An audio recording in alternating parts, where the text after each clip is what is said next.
I've been involved with JDRF Canada for a long time now, almost 8 years. Most people don't know anything about type 1 diabetes, but by using your voice and telling your story, you have the opportunity to tell the world about what it's like to live with type 1 diabetes and why we should help find a cure for it. It's important to talk about diabetes and be the voice of your area because you could be in this one part of the world and not the whole world.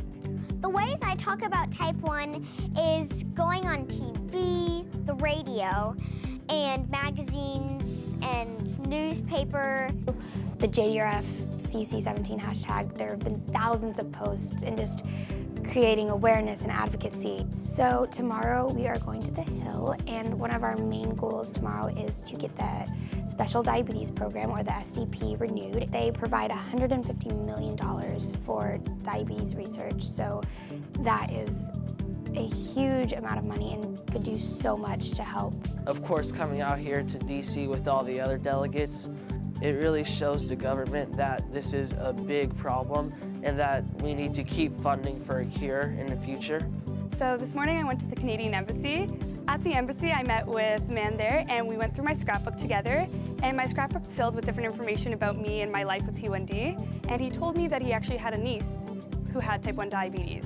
So I told most of my friends that we were going to get to hear from a lot of amazing people and athletes that also had type 1. So I'll really learn how they manage their blood sugar before their games or practices, so I can learn how to manage it for my basketball games.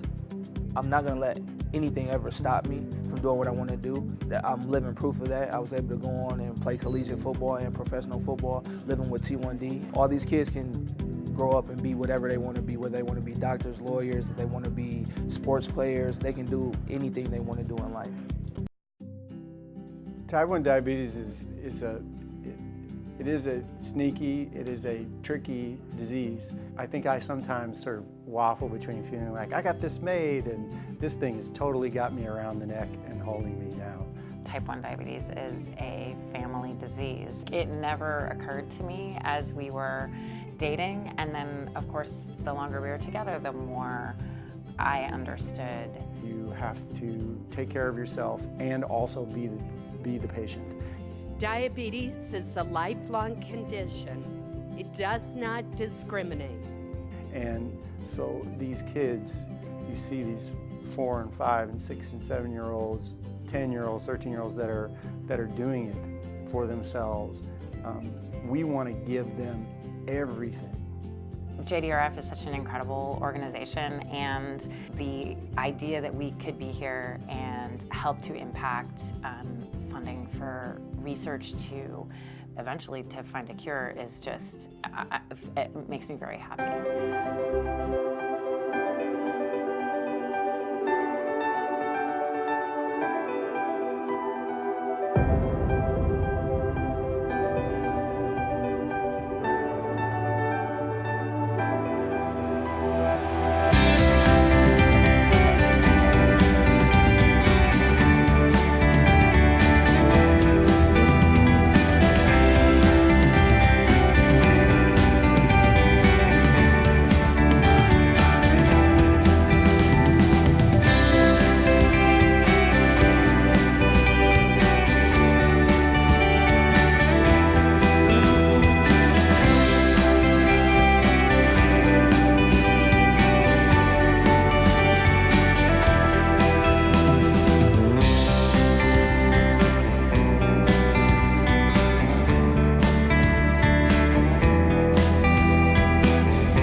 I've been to many JDRF events, but this is the first one that so directly involved kids, and that part of it has been so fun for me. And when I see these really young kids taking such a huge responsibility on, I'm so impressed with them.